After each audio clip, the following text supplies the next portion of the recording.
Hello दोस्तों, कैसे हो आप सभी लोग। मैं आज कक्षा 10 का एक टॉपिक है, बहुत ही शानदार टॉपिक है जिसका नाम है जो दो चर की रैखिक समीकरण होती है ना। रैखिक रैखिक का मतलब एक रेखा है, समझ सीधी सी बात यह है जो हमारे पास दो चर वाली रैखिक समीकरण होती है। हम उन समीकरणों की प्रकृति के बारे में पढ़ेंगे। हम एक साथ दो समीकरण लेंगे और दो समीकरणों के बारे में हम पढ़ेंगे कि वो किस तरीके से हमें अपने रिएक्शन देती हैं। ठीक है, देखिए, जब हम दो रैखिक समीकरणों का एक ग्राफ बनाते हैं जिसे हम ज्यामितीय निरूपण कहते हैं, तो ज्यामितीय निरूपण करने के दौरान हम ये देखेंगे कि जब हम दो रेखाओं को एक साथ ड्रॉ करते हैं तो वहां पर तीन कंडीशन बन के सामने आती हैं। ठीक है, बहुत आराम से समझ में आएगा, ध्यान से समझना। पहली कंडीशन ये बन के सामने आती है कि अगर हम उन दोनों लाइनों को एक साथ खींचेंगे तो क्या तो वो दोनों रेखाएं एक दूसरे को कट करेंगी, यानी कि प्रतिच्छेद करेंगी कहीं ना कहीं जब आप उनका ग्राफ बनाएंगे। क्लियर है? क्या वो दोनों रेखाएं एक दूसरे के पैरेलल होंगी, यानी कि समानांतर चलेंगी जैसे रेल की पटरियां चलती हैं। ठीक है, नहीं तो वो दोनों की दोनों रेखाएं एक दूसरे के संपाती होंगी, कोलिनियर होंगी, यानी कि जिस रास्ते से एक रेखा जा रही है दूसरी रेखा भी उसी रास्ते से गुजरेगी। यानी को देखने में वो रेखाएं आप ऐसा लगेगा कि दोनों एक ही जगह से होकर जा रही हैं क्योंकि वो संपाती हैं। ठीक है, तो इन चीजों को समझने के लिए हमारे पास तीन अलग अलग कंडीशंस हैं जो मैंने बोर्ड पे लिख दिया। मैंने एक बार आपको समझाऊंगा, बहुत ध्यान से समझना है, आपको बहुत आराम से समझ में आएगा। ठीक है, सबसे पहले समझ लेते हैं कि जो हमारी रेखीय समीकरण होती है जिसे हम रैखिक समीकरण कहते हैं दो चर वाली, उसका जो स्टैंडर्ड फॉर्म होता है वो ये होता है। स्टैंडर्ड का मतलब मानक रूप, ठीक है, जिसमें हमें हर जगह मिलती है ax plus B Y plus C is equal to 0। ये दो चर वाली रैखिक समीकरण का मानक रूप यानी कि स्टैंडर्ड फॉर्म है। इसी से हम उसकी सारी प्रकृति फाइंड करते हैं। इस तरीके से देखिए, मैंने इसी स्टैंडर्ड फॉर्म के रूप में दो इक्वेशन लिख लिए हैं क्योंकि मैं यहाँ पर दो रैखिक समीकरण की बात कर रहा हूँ। तो पहली समीकरण मैंने लिखी है a1x plus B one Y plus C one is equal to 0। दूसरी इक्वेशन है a2x plus B two Y plus C two is equal to 0। जहाँ a1 b1 c1 a2 b2 c2 ये सब हमारे रियल नंबर्स हैं, यानी कि वास्तविक संख्याएं हैं जो आपने चैप्टर नंबर फर्स्ट में पढ़ी हैं। ठीक है, ये नेक्स्ट चैप्टर है कक्षा 10 का।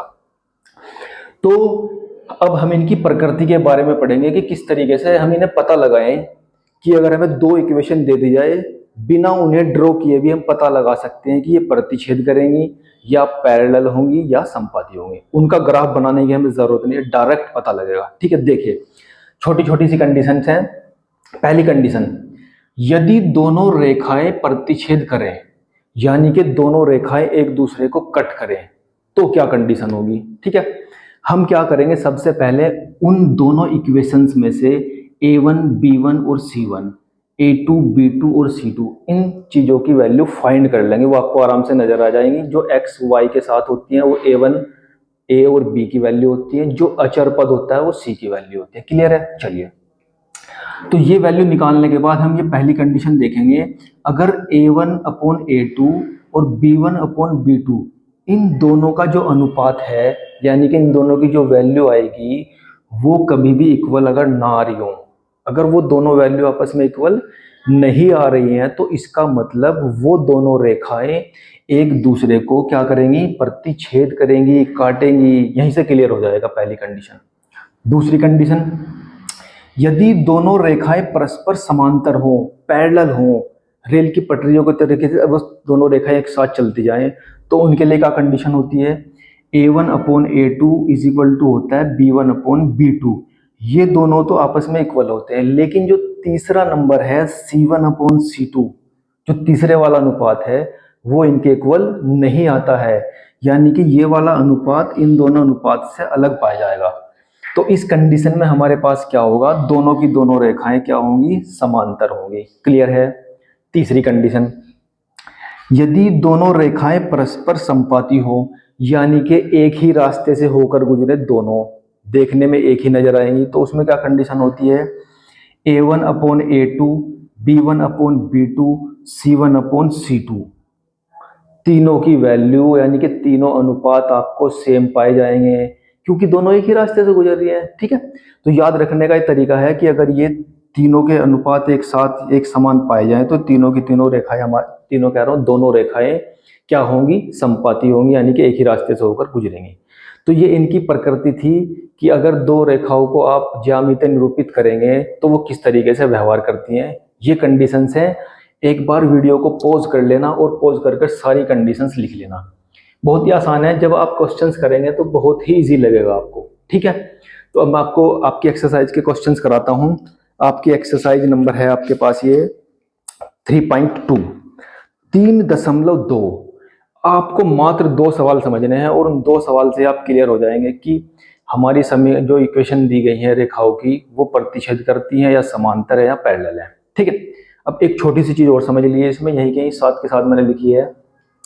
अगर दोनों रेखाएं एक दूसरे को प्रतिच्छेद करेंगे, देखिए सामने कर रही है प्रतिच्छेद यानी कि कट कर रही है, तो जब वो आपस में कट करेंगे तो कट करने का मतलब है वो सिर्फ एक ही बिंदु पे मिलेंगे, आपस में एक ही बिंदु पर इंटरसेक्ट करेंगी। जब वो एक ही बिंदु पर इंटरसेक्ट करेंगे तो इसका मतलब उनका हमें केवल एक ही हल मिलेगा, यानी कि x की भी एक वैल्यू मिलेगी और y की भी सिर्फ और सिर्फ एक ही वैल्यू मिलेगी। क्यों? क्योंकि वो एक ही जगह पर कट कर रहे हैं। ठीक है, दूसरी कंडीशन, जब दोनों रेखाएं परस्पर समांतर होती हैं, परस्पर समांतर होती हैं, इसका मतलब ये होता है समांतर का कि वो आपस में कभी भी कहीं भी नहीं मिलेंगी। जब वो आपस में एक दूसरे से कहीं भी नहीं मिलेंगी तो उसका मतलब क्लियर है, हमें उसका कोई भी हल नहीं मिलेगा। हल मिलने के लिए रेखाओं का एक दूसरे से कनेक्ट होना बहुत जरूरी है, चाहे वो एक दूसरे को काटे या कहीं पर भी जाकर मिलनी जरूरी है, तभी हमें उसका कोई हल मिलता है। तो समानांतर की कंडीशन ये होती है कि वो एक दूसरे से कहीं नहीं मिलेंगी, इसका मतलब उसका कोई हल नहीं होगा, वो असंगत होंगी। ठीक है, इनकंसिस्टेंट होंगी।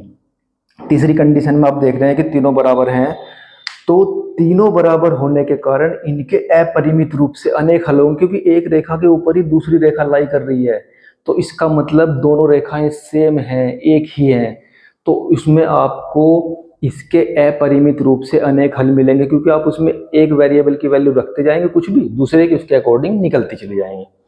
तो ये 3 कंडीशंस हैं दो रैखिक समीकरण के लिए।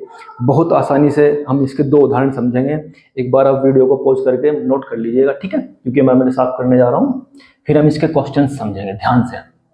बहुत ही इजी वे में तीनों कंडीशंस हैं, तीनों कंडीशंस को करते चलेंगे बहुत आराम से। चलिए, आपके पास है प्रश्नावली 3। देखिए, अब हम आपकी प्रश्नावली कक्षा 10 की जो प्रश्नावली है चैप्टर नंबर 3 की 3.2 जो अभी मैंने आपको बताया उन्हें यहाँ अप्लाई करके देखते हैं। हमारे पास 2 चर वाली रैखिक समीकरणों के मैंने कुछ सवाल लिख दिए आपकी एक्सरसाइज से। अगर आपने ये सवाल ध्यान से समझ लिए, पूरी अभ्यास खत्म। ठीक है, ध्यान से समझना है, बस फोकस करके। देखिए, पहली इक्वेशन आपके पास है 5x - 4y + 8 = 0। दूसरी इक्वेशन आपके सामने लिखी गई है। ठीक है, ध्यान से देख लिया आपने। हमें क्या करना है, पहली इक्वेशन से जैसे a1 b1 c1, दूसरी इक्वेशन से a2 b2 c2, ये वैल्यू आप अलग से फाइंड ना करके उसी इक्वेशन में वही का वही लिख दीजिए कि इसकी वैल्यू ये है। ये वैल्यू लिखने के बाद आप क्या करेंगे, सारे अनुपात निकालेंगे। पहले निकालेंगे a1/a2, फिर निकाल लेंगे b1/b2, फिर निकालेंगे c1/c2। क्लियर है भाई? चलिए निकालते हैं। a1 यहाँ पर कितना है 5/a2 कितना है 7। क्लियर?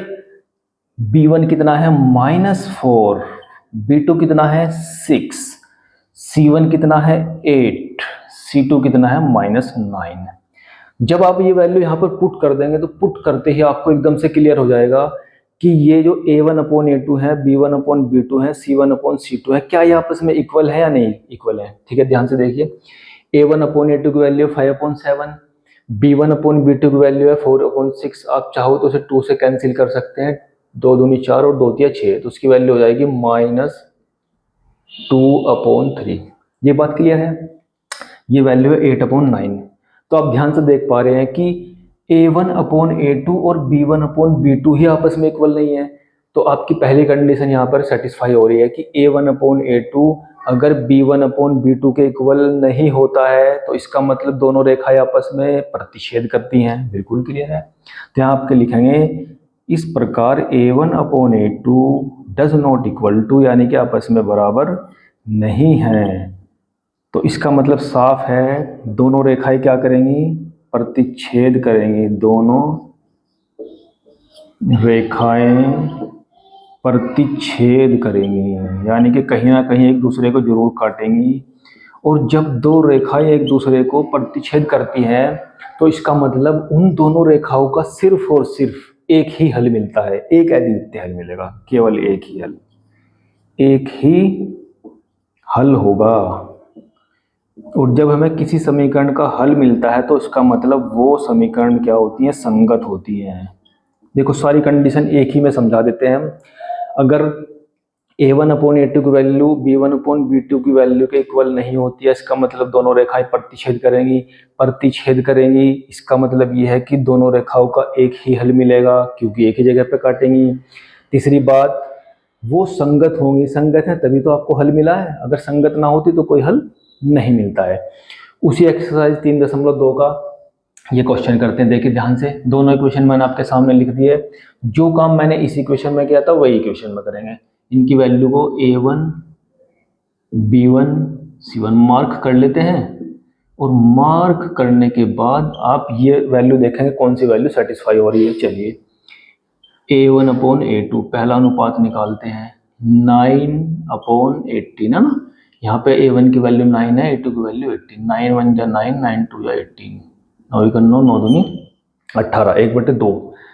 B1/B2 निकालते हैं, 3/6, चिन्ह सहित लेना है, 3 1 3, 3 दूनी 6, तो 1/2। C1/C2 निकालते हैं तो ये हो जाएगा आपका 12/24, है ना। ठीक है, तो 12 1 12, 12 दूनी 24, 1/2। आप ध्यान से देख पा रहे हैं कि तीनों के तीनों अनुपात आपस में इक्वल हैं, तो इक्वल वाली कंडीशन प्रूव हो जाएगी ना। तो A1/A2 बराबर है B1/B2 और बराबर है C1/C2। तो जब तीनों कंडीशन यानी कि तीनों अनुपात आपस में बराबर होते हैं तो इसका मतलब कौन सी कंडीशन फॉलो होती है, समपाती। कौन सी है, दोनों रेखाएं क्या होंगी, समपाती होंगी। समपाती का मतलब होता है, क्या होता है कि उसके अपरिमित रूप से अनेक हल मिलेंगे, क्योंकि दोनों रेखाएं एक ही जगह पर लाई करती हैं, एक दूसरे के ऊपर हैं, तो क्या मिलेंगे, अपरिमित रूप से अनेक हल मिलेंगे। अपरिमित रूप से अनेक हल मिलेंगे। और जब आपको किसी समीकरण के हल मिलते हैं तो हल मिलने का मतलब है वो दोनों समीकरण संगत हैं। ठीक है, संगत। क्योंकि आपको पेपर में ये भी पूछ सकता है कि बताओ ये संगत है या नहीं है, तो फिर भी आपको यही कंडीशन चेक करके देखनी पड़ेगी, वापस यही कंडीशन देखनी पड़ेगी। ये कंडीशन देखने के बाद ही क्लियर होता है कि वो संगत है या नहीं है, या असंगत है। ठीक है, चलिए अब इस पे चलते हैं। वापस एक सवाल लिख दिया, फिर वही A1 B1 C1, A2 B2 C2। ये मैंने इसलिए लिया क्योंकि इसमें एक अपॉन का नंबर है, तो उसे ध्यान से समझ लेंगे। ठीक है, देखिए ध्यान से, ये है 4/3। चलिए, तो ये आपका होगा 4/3। ये A1/A2 की वैल्यू निकालते हैं शुरू में। A1/A2 इज इक्वल टू हो जाएगा 4/3। A1 है और अपॉन A2 कितना है आपका 2। 2 की मल्टीप्लाई 3 में, क्योंकि 2 के अपॉन में 1 है तो 1 4 के साथ जाएगा, तो 4 1 जा 4 और 3 2 जा आपके पास हो जाएगा 6, है ना। चलिए फिर इसे निकालेंगे आप B1/B2। तो B1 की वैल्यू है 2, B2 की वैल्यू है 3। इसे निकाल लेंगे C1/C2। C1 आपके पास है -8, C2 है आपके पास -12। माइनस से माइनस कैंसिल हो गया आपके पास यहाँ, और 4 दूनी 8 और 4 तिया 12, यानी कि 2/3। ठीक है, ये भी देखिए कैंसिल होगा, 2 दूनी 4, 2 तिया 6। वापस यही कंडीशन जो पिछले क्वेश्चन में बन रही थी, है ना। A1/A2 B1/B2 C1/C2, तीनों के तीनों अनुपात आपस में बराबर आ रहे हैं, और जब बराबर होते हैं तो वापस यही कंडीशन आएगी। तो इस प्रकार A1/A2 बराबर है B1/B2 बराबर है C1/C2। और इसका मतलब वापस यही कंडीशन जो आपने यहाँ पे अप्लाई की थी, ठीक है। इसका मतलब दोनों रेखाएं संगत हैं, संगत होने के साथ साथ क्या है, ये एक दूसरे के संपाती है, यानी कि एक दूसरे के ऊपर लाई करेंगे, और लाई करेंगे तो इसका मतलब इनके हमें अपरिमित रूप से अनेक हल मिलेंगे। तो कक्षा 10 की चैप्टर नंबर 3 की प्रश्नावली 3.2 थी, बहुत ही आसान। अगर आपने 3 कंडीशन याद कर ली तो पूरा का पूरा जो अभ्यास आपका खत्म समझिए। बस आपको 3 कंडीशंस याद करनी है।